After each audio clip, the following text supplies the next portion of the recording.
Hey, hello everyone. It's Anthony here in Florida. So, guys, there is a video here I want you to watch, and we will draw conclusions later of Trump supporters. The tariffs are working. The tariffs are working. If you're 50 years old and have a 401k, you've lost about $74,000 in the past 3 months. Does that feel like it's working? No, I've lost more than that. I made this shirt right after the mugshot came out because it's one of the most, important photos of all time. Yeah. Why is it important? It just shows you how corrupt the system is, that he could be, arrested and shown in front of everyone, like in this embarrassing manner on totally trumped up charges. Do you feel that it would be government overreach to try and take or limit people's ability to have firearms? I don't feel that way. It is that way. Yeah, it would be. The Second Amendment guarantees our right to keep and bear arms. Would it be government overreach to enter someone's home, a U.S. citizen, without a search warrant? Absolutely. Wouldn't you?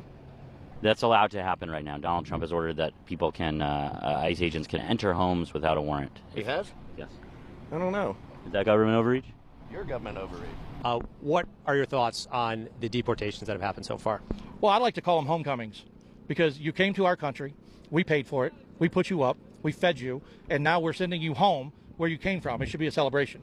A lot of these people are being sent to El Salvador, even if they're not from El Salvador. To me, I don't care where they get sent to. They don't belong here. Do you like that he's kind of trying to influence universities and what's taught in universities? Yes. Yes. Are you behind that as well? Oh, yeah, absolutely. Pressure he's putting on Harvard to kind of change the way they're doing things? Yes. Yeah. Did it seem strange a little bit that he started Trump University and then had to pay $25 million because it was deemed a fraud, but he wants to tell other universities how to teach? I'm like a huge Trump supporter, so I don't have an issue with that. The party that campaigned on ending government overreach is doing the same. A bunch of hypocrites, if you ask me. Now, this lady in the next video you're about to watch had interaction with a Trump supporter, and the story is timeless. The other day I was having a conversation with a man at the local dog park, and he slyly let me know that he had voted for Trump in his past election. We had had conversations before, and we were talking about how crazy stuff goes down at the dog park, because it does. And he said, yeah, that one lady with the purple hair won't talk to me anymore because she found out I voted for Trump. I nodded and said, yeah, people are upset and afraid, so that makes sense. Then I asked, so why did you vote for him? What made you want to? Instead of answering the question, he let me know that his brother was transgender and he had no problem with that stuff. That he even went to go get his nails done with his brother. And furthermore, he had voted for Obama back in the day. I understood this for what it was. His attempt to say that though he had voted for Trump, he wasn't transphobic, nor was he racist. But the fact of the matter was, I hadn't mentioned transphobia, nor had I mentioned racism. Which means that as a person who voted for Trump, he understood the context around that choice. He understood that a common prevailing opinion among his fellow Americans was that Trump voters were inherently transphobic and or racist. I've voted for several Democrats in the past, he continued on. I smiled, but I said, well, none of them are good, Republicans nor Democrats. They're all bought and paid for. They work for the super rich, not for us. He wholeheartedly agreed with this, because this is actually a statement that the vast majority of Americans agree with across the political spectrum. The fact that our entire government are grifters and crooks who are bought and controlled by the wealthy. This is an essential acknowledgement when leading right-wing people toward class consciousness. That the Democrats are as guilty as the Republicans for the current situation that we're in. So I asked again, so why vote for Trump then? He's definitely expressed transphobic and racist views. What does your brother think? Again, instead of answering, he responded to a context in his own head.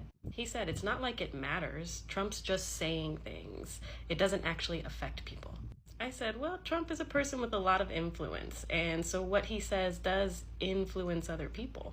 And because of that influence, it puts the targets of this kind of hate speech at risk. He didn't argue the influence part. He said, see, that's the thing, racism. Like, I've never seen it happen. It's not even around anymore. I've personally never seen it.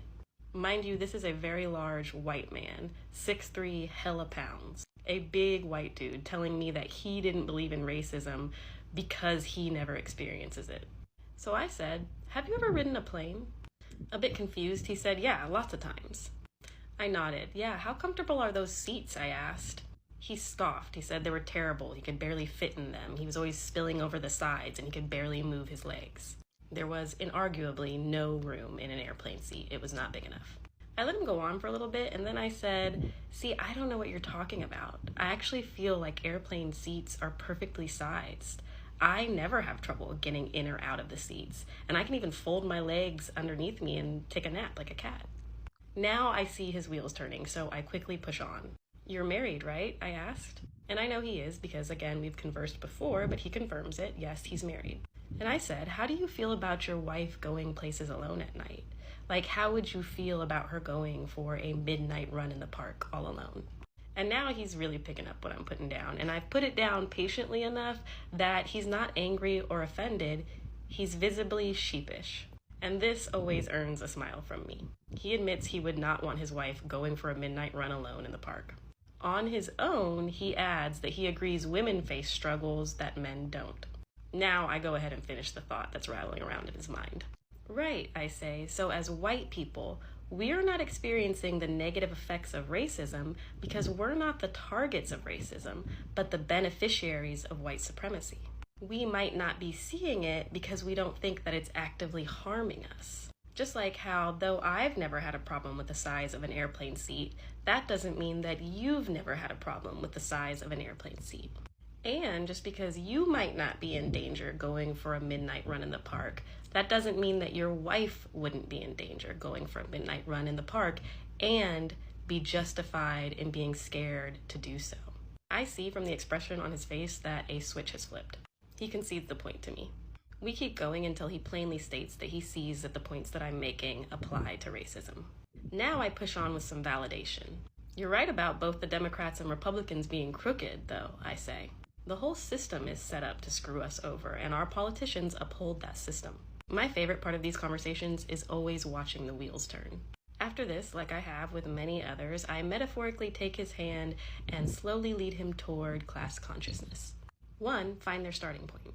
2, relate their struggles to the struggles of others. 3, identify the real enemy. And then 4, explain the solution. It's a hell yeah of an intelligent lady. We need this kind of people running for Congress. She's so intelligent. She puts her words across perfectly, her arguments perfectly. You see, this man doesn't suffer racism, so he has no cause of fighting it. There's something I usually say. Our leader is a reflection of their voters, right? Trump is an hypocrite, a hypocrite. That means his voters too are a bunch of hypocrites.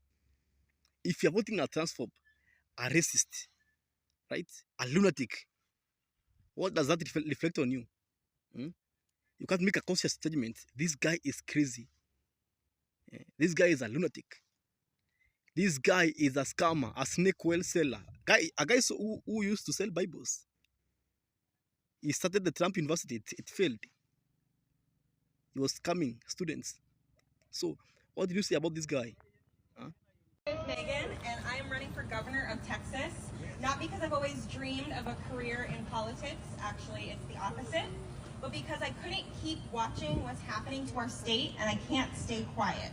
I'm a teacher, a caregiver, a mom to a disabled child, and my entire life has been shaped by public schools and public systems. First as a student, then as an educator of over 10 years, and now as a founder of a nonprofit who advocates for families navigating the realities of disability, underfunded schools, and a state that often looks away from its most vulnerable. People ask me all the time why I'm starting my political journey at the top. Why governor? Why now? And the answer is because I don't have time to work my way up. Families like mine cannot afford to wait, and so I'm going all in for my daughter, for my community, and for a Texas that finally puts people first. This is not about building a political resume, this is about survival. And if we want a future where our kids are safe, where our schools are strong, and where our caregivers are not drowning in silence, then we need bold action now. I'm running on a platform that fully funds public education, protects special education, raises teacher pay, and ends voucher schemes once and for all. I will fight to bring IEP services back to the table and ensure our classrooms are inclusive, accessible, and safe for every child. I will also fight for caregivers who keep this state running, not just parents of disabled children, but those who are caring for aging parents, supporting disabled loved ones, and sacrificing so much behind the scenes. I want to create a statewide caregiver program. Sorry, it's hot up here. I want to create a statewide caregiver support system that includes paid respite care, mental health resources, transportation services, and emergency assistance, because no one should have to choose between caregiving and survival. I believe in reproductive freedom, gender-affirming care, and legalizing and regulating cannabis to fund the services we desperately need, not jails and political talking points. At the end of the day, I am clearly not a polished politician. I'm someone who has lived through the cracks and decided to build something better. I'm here to remind Texas that we are worth more than we have been given. If you're tired of waiting for change, I hope to see you at the polls in March. Again, my name is Megan Tesseldar, and I am running for Texas Governor 2026. Thank you so much. I just found a really good thread that I want to share with all of you about the way people think, surely there'll be an exception for da-da-da-da-da. So I just saw someone wondering how liberals can cut ties with conservative friends and family members over immigration policies when most Americans, including most conservatives, support immigration reform. I'm going to talk about what I call the Shirley exception. The Shirley exception is a bit of mental sleight of hand that allows people to support policy they profess to disagree with. It's called the Shirley exception because, well, surely there must be exceptions, right? Let's imagine that in response to suspicions about overbroad use of service animal rules, a city somewhere decides to just swing the pendulum 100% in the other direction. Restaurants, public accommodations, etc. no longer have to recognize any service animals. And in the aftermath of the change, existing rules about where the animals may and may not go apply full force. A lot of people would back the change because obviously some people take advantage. Positing that someone somewhere is taking advantage is a great way to get the masses on your side in our politics, sadly. Now, if you point out the existence of a blind person or an epileptic person who has a service dog for everyday navigation of life or for life-saving purposes, the good people who just don't want anyone to take advantage will tell you, no one's talking about legitimate cases. And if you point out that the rule they're backing would affect what they call legitimate cases, the response will be, but surely there will be an exception. If you back up an anti-abortion activist to the point where they actually have to grapple with a case where the parent would 100% die delivering a 100% non-viable fetus, you'll get the same answers. No one is talking about those cases, but surely there will be exceptions. All of those studies of people in Trump country USA who are shocked that the kind man next door, who is a good father and a great neighbor and a real part of the community, was dragged away by ICE, they all thought surely he'd be an exception. If you point out that the laws/policies they're talking about don't offer such exceptions, and in some cases explicitly forbid them, if you say, so let's put those exceptions in writing, well, then you're taking back to surely people will take advantage. See, the people who are sure that surely there will be exceptions are very comfortable with the idea of justice being decided on a case-by-case basis. They've always had teachers, bosses, bureaucrats, even cops giving them some slack for reasons of compassion and logic. I mean, if Officer Smalltown Von Cul-de-sac could give them a warning when they were caught with recreational amounts of pot as kids because it was harmless and they had futures, then surely there must be exceptions for everyone. That post about, I never thought the leopards would eat my face, sobbed woman who voted for face-eating leopards party, is very true. And it goes farther than personal immunity to a very generalized and broad just world fallacy. Surely, they think, surely the leopards will know only to eat the right faces, the faces that need eating, and leaving alone all the faces that don't deserve that. But if we lay out rules to protect faces from being eaten by leopards, people will take advantage. Best to keep it simple and count on decency and reason to rule the day. So modern conservatives, what we might call everyday conservatives, the ones who don't wear MAGA or Tea Party costumes and think Mr. Trump fellas should maybe stay off Twitter, they will vote for candidates and policies they don't actually agree with, because in their mind, the exact law being prescribed is just a tool in the chest, an option on the table, which they expect to be wielded fairly and judiciously. Surely no one would do anything so unreasonable as actually enforcing it as written, not when it would be bad. And then they are confused, shocked, and even insulted when people hold them accountable for their support of the monstrous policy. I didn't vote for the leopards to eat your face. I just thought we needed some face-eating leopards generally. Surely you can't blame me for that. The old defensive marriage laws are another textbook example of this. Many of them include language that expressly forbade giving similar benefits, like hospital visitation, to same-sex relationships. Yet the people who voted for them, in many cases, wanted it to be known that no one is talking about stopping you from visiting your loved one in the hospital, and surely there will be an exception.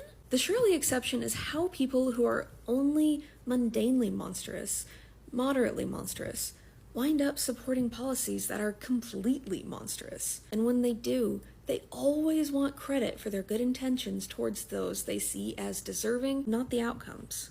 I couldn't find the link to that thread originally. I don't think that that person's still on Twitter. At least I couldn't find them. But it's a really, really good thread and something that we see constantly, especially right now. I also have seen it a lot when talking about birth control, because I used to be on it. Currently I'm not, and I'm hoping I won't need it again. But I have endometriosis, and I see people all the time say things like, oh, but they'll make an exception for you. They'll make an exception for people like you.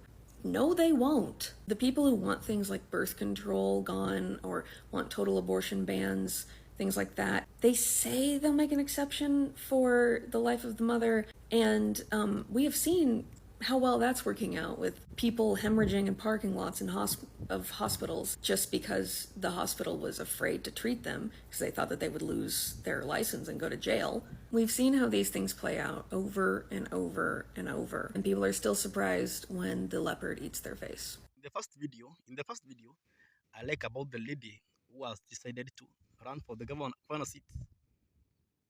We need young ladies, young men to start running for this seat, because the old guard seems like not to understand the problems we are facing on a daily basis. And in the next video, the lady was claiming that people are supporting policies which they well know that will affect others. We support them.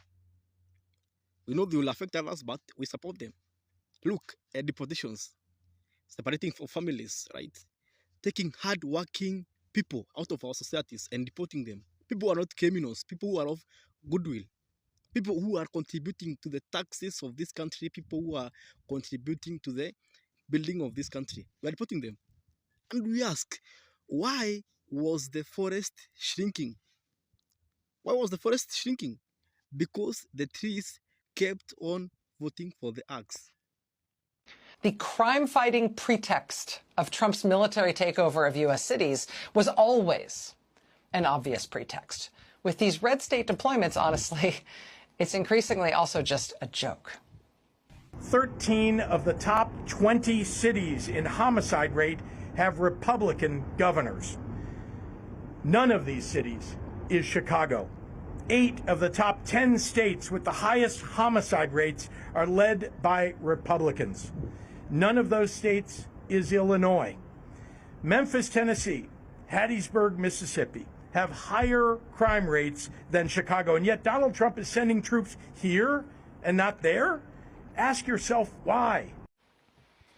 Illinois' Democratic Governor J.B. Pritzker responding today after Donald Trump threatened to send U.S. troops into the streets of Chicago as part of his spreading military occupation of U.S. cities. It started in L.A. He says Chicago may be next.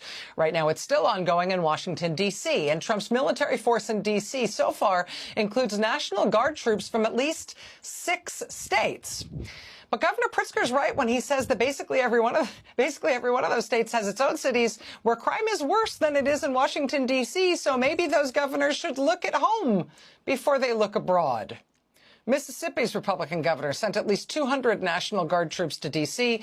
The capital city of Jackson, Mississippi, has the highest homicide rate in the country right now, more than triple the homicide rate in D.C.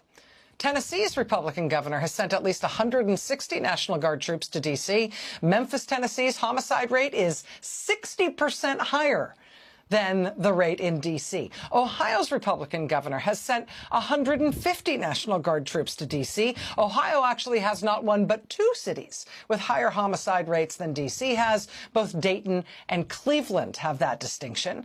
Louisiana's Republican governor sent 135 National Guard troops to Washington. Shreveport, Louisiana, incidentally also Republican House Speaker Mike Johnson's district, it also has a higher homicide rate than Washington, D.C. No, but okay, can we have a serious discussion about how refreshing it is to be a Republican?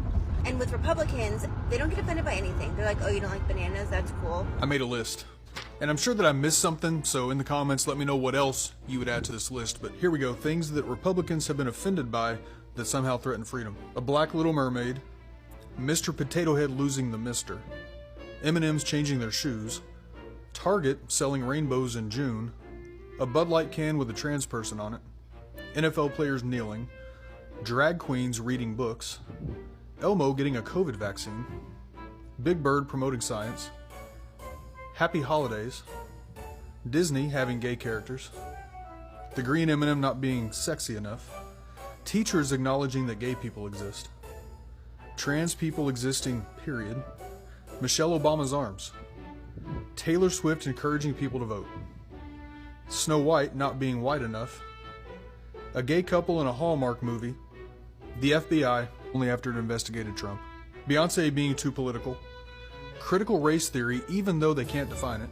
climate change because it's woke, Target bathroom signs, books that mention racism, windmills, the word woke, again without knowing what it means, pronouns, Lizzo playing a historical flute, and Lego sets being gender neutral.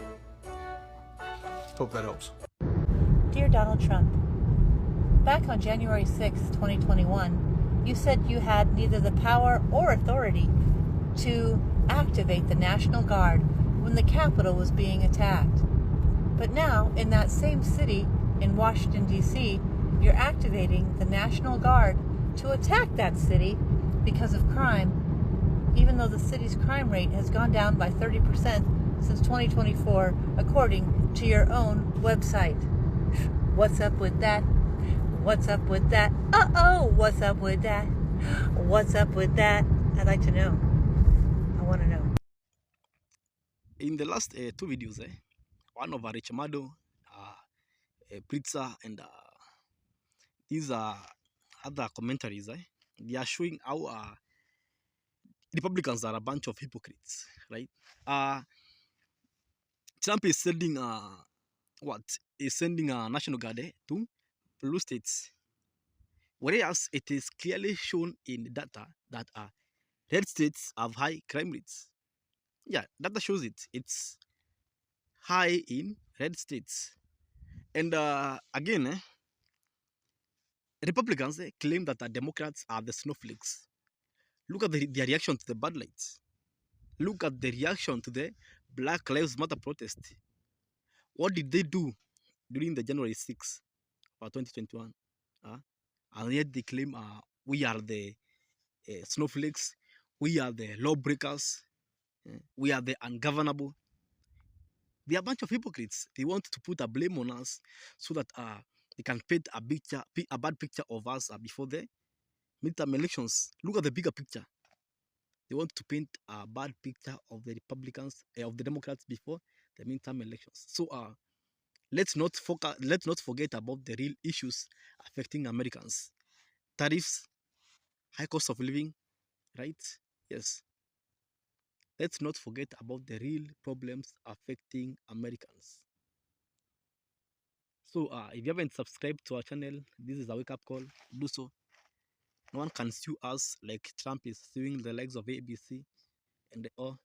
So if you are not a member, join us and we can shine some light into this darkness. Thank you all for watching.